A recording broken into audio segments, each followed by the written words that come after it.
You're watching Let the Quran Speak, and now we answer your questions. If you have a question, visit our website, QuranSpeaks.com. Dr. Shabir, the question is, I'm a Hanafi. Can I follow a different school of thought on a religious practice?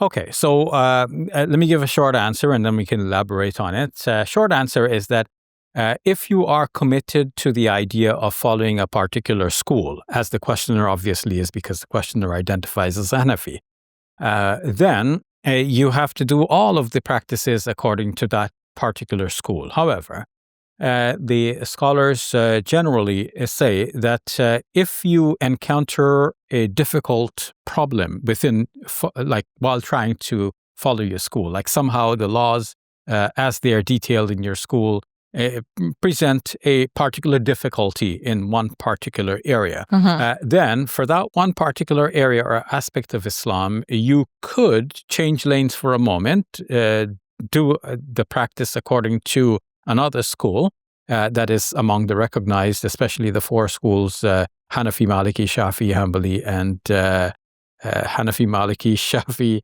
and Hanbali, right? I got them all. So just to be sure, then you can switch to one of these schools just for that one aspect.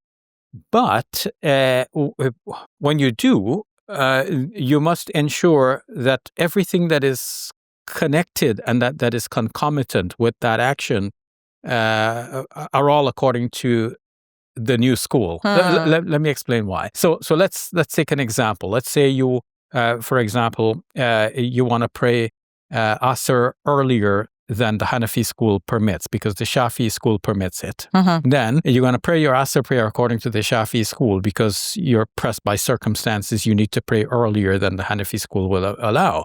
But now, when you offer your prayer, then your prayer must meet all of the requirements of the Shafi school, and not only the prayer, but also what the prerequisite of the prayer. For example, the wudu. You must make sure that your wudu or your ablution in preparation for prayer is also according to the Shafi school. Why do they say it like this? Because they reason that your prayer according to the Hanafi school would have been accepted. The prayers of those who are committed to the Shafi school is also accepted. Each is being done in their own way with all of the regulations. Now, if you're switching only for the prayer, then if your prayer is correct according to the Shafi school, but your ablutions prior to the prayer, which is a prerequisite for the prayer, are not correct, then according to the Shafi school, your prayer is not valid because your ablutions in the first place was not valid. And according to the Hanafi school in this case, you prayed the late afternoon prayer too early. So that means your prayer is neither valid according to the Hanafi school, nor is it valid according to the Shafi school. And that means that all scholars are against you. Whoever you ask, they're going to say, no, your prayer is invalid, right? So they say that if you do switch for the one item, make sure that all of the aspects are according to that school as well, so that at least your activity, whether it is the prayer that we mentioned as an example or anything else, that it is correct according to at least one school. Of course, we should step back from this because we have many non-Muslims watching and they're wondering, like, what are all these schools? Islam sounds a little bit complicated. What we can say is that when it comes to the detailed regulations in Islam, they involve some interpretations. And there were great interpreters in our history, and some we have already named. And people have found it more convenient to follow these great interpreters than to go interpreting things for themselves all over and reinventing the wheel and starting from scratch. But of course, I started out by saying if you're committed to a particular school, a Muslim does not need to be committed to a particular school.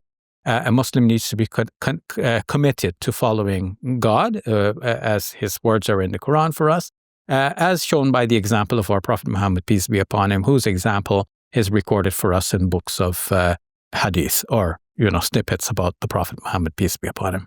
Interesting. Thank you for that, Dr. Shabir. You're welcome.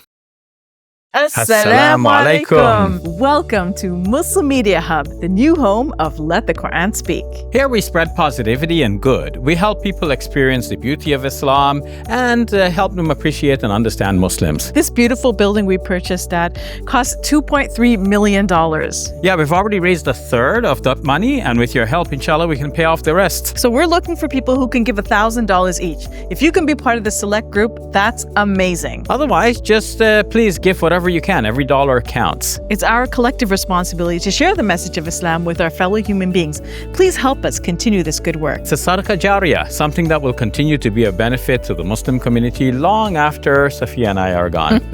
Please support our work at muslimmediahub.com. Your support is zakat eligible and tax deductible. May Allah bless you and your loved ones today and always. Assalamu alaikum. Assalamu alaikum.